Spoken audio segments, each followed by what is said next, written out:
There's this arrogant notion that we fall victim to, in which we are convinced that everyone and everything is watching our every move and scrutinizing our every word and every action. So we confine ourselves to our own little corners, unwilling to risk embarrassment. We will stay away from the weight section of the gym. We don't speak up because we're afraid that we might sound uneducated. We are paralyzed by one of the most recurring questions. What will they think? This way of thinking doesn't just hold us back. It ruins our perception of the world. It holds us from trying new things, pursuing opportunities presented towards us, all because of an imaginary audience that exists only within our heads.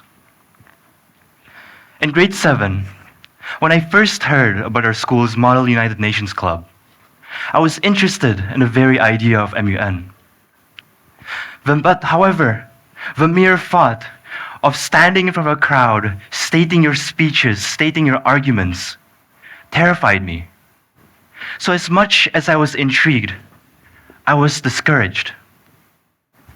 Year after year, I watched some of my friends join MUN, participated in some of those conferences, and some even win some of those conferences.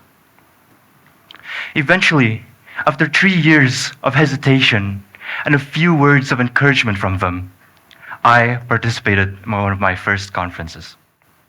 The night before the conference, my mind kept on racing on over the worst possible scenarios. Questions like, what if I forget my lines? Or what if I forget important information? Went over my mind several times. However, after spending hours, days, or even weeks worrying over every trivial matter, when the day eventually came, all I could think of was, that was it? All those years of worrying, all those years of thinking it'll go bad, turned out to be much less terrifying than I had imagined. But why? Have you ever asked yourselves, why do we feel these fears? Why are we so quick to think over the worst possible scenarios? I asked these questions myself. And to answer this, I looked over different resources, which led me to different philosophies. And this has brought me to a statement made by the Stoic philosopher Epictetus. He says, men are not disturbed by things, but by the views which they take of them. It wasn't the event itself that was terrifying. It was how it was perceived by ourselves all along. Now, in modern times, it's much easier to think of it this way. I would like everyone in the audience to imagine you walking to your house and seeing a shattered window. Now I would like to ask, what is your first and initial reaction? A thief, maybe? Maybe there was a break-in.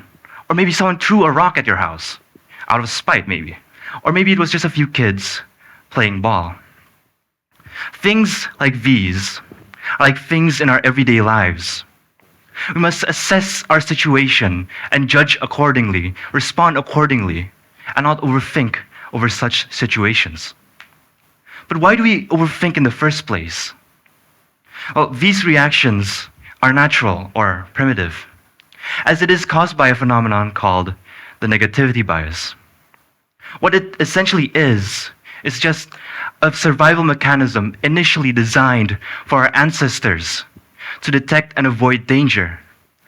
Sure, it was essential in the old world, but in modern times, it amplifies trivial worries, keeping us stuck in a cycle of fear and hesitation, holding us back from going after opportunities. Our minds fixate endlessly about the things that will cause us the most harm. We suffer from groundless fears based on nothing but speculation instead of the truth.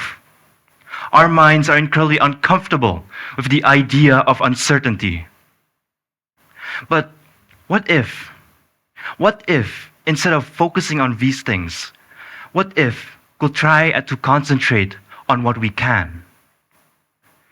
This is where philosophy specifically Stoicism, can be incredibly useful for our everyday lives. Stoic teachings of ethics enacts practical wisdom that encourages us to rationalize on the things that we control rather than the things that we don't. Using these teachings of ethics, we can finally inquire about the fear that we are tormented by. Understand that fear is an irrational aversion or avoidance of expected danger. It is a disruption within our lives, deriving us of the rational thought that tips the scale of balance within our judgment towards reality itself. But in truth, reality has always been chaotic. It has always been unpredictable. It cannot be rationalized by the limited human mind. Thus, one shall view the world as absurd. As such, why should one try to bother and try to control over an ever-changing world when we could instead accept it as it is, neither the good nor the bad, but for everything it has to offer? Thus, one shall embrace a life for what it is. But how should one embrace a life that can't be fully rationalized? The same question was brought up in the book of Ecclesiastes, specifically chapter 9, verse 2 to 3. It says, "All share a common destiny, the righteous and the wicked, the good and the bad, the clean and the unclean, those who offer sacrifices and those who do not. As it is with the good, so with the sinful. As it is with those who take up oaths, with those who are afraid to take them. This is the evil in everything that happens under the sun. The same destiny overtakes all. The hearts of the people, moreover, are full of evil and is filled with madness while they live. And afterward, they join the dead."